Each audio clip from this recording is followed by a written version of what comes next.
చిత్తూరు జిల్లా కాణిపాకం వరసిద్ధి వినాయక బ్రహ్మోత్సవాలకు సంబంధించి ఏర్పాట్లు పూర్తి చేశారు.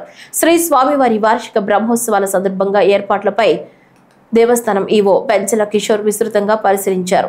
క్యూ లైన్లు, లైటింగ్, ఆలయ పరిసర ప్రాంతాల నందు తిరిగి పరిశీలించారు. ఈ సందర్భంగా మాట్లాడుతూ బ్రహ్మోత్సవాలు రేపటి నుంచి ప్రారంభం సందర్భంగా రాష్ట్ర దేవాదాయ శాఖ మంత్రి ఆనం రామనారాయణ రెడ్డి చేతుల మీదుగా స్వామివారికి పట్టు వస్త్రాలు సమర్పించనున్నట్లు తెలిపారు. భక్తులకు ఎలాంటి అసౌకర్యం కలగకుండా ఏర్పాట్లు చేశామని తెలిపారు. స్వయంభూ వరసిద్ధి వినాయక స్వామి దేవస్థానం కాణిపాకం నందు బ్రహ్మోత్సవాలు ఈ నెల 27వ తారీఖు నుంచి వచ్చే నెల 16వ తేదీ వరకు 21 రోజుల పాటు ఘనంగా జరగనున్నాయి.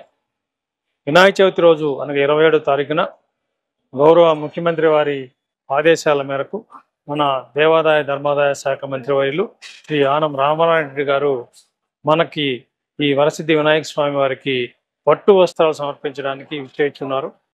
ముఖ్యంగా 27వ తారీఖున వినాయక చవితి ఉండడంతో పెద్ద ఎత్తున భక్తులు వచ్చే అవకాశం ఉంది. దేవస్థానం వారికి ఎటువంటి అసౌకర్యాలు కలగకుండా అన్ని ఏర్పాట్లు చేస్తున్నారు.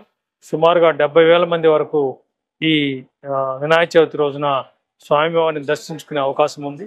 వీరందరికీ కూడా క్యూ లైన్ల ఏర్పాటు కానివ్వండి, ప్రసాద వితరణ, మంచినీళ్లు, అదేవిధంగా శానిటేషన్, ఇవన్నీ కార్యక్రమాలు కూడా ఏర్పాట్లు పూర్తి చేయడం జరిగింది.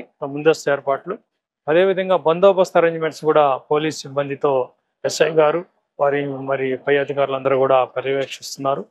సో ఈ కార్యక్రమంలో ఎటువంటి అసౌకర్యాలు కలగకుండా ఉండేదానికి గాను గౌరవ కలెక్టర్ గారు ఆల్రెడీ ఒక కోఆర్డినేషన్ మీటింగ్ పెట్టారు.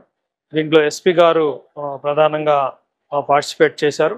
అదేవిధంగా జిల్లా అధికారులందరికీ కూడా జిల్లా కలెక్టర్ గారు సూచనలు ఇచ్చి ఈ కార్యక్రమంలో ఎటువంటి ఏర్పాట్లు కూడా అసౌకర్యం కలగకుండా ఉండడానికి అన్ని ఏర్పాట్లు చేయమని వారికి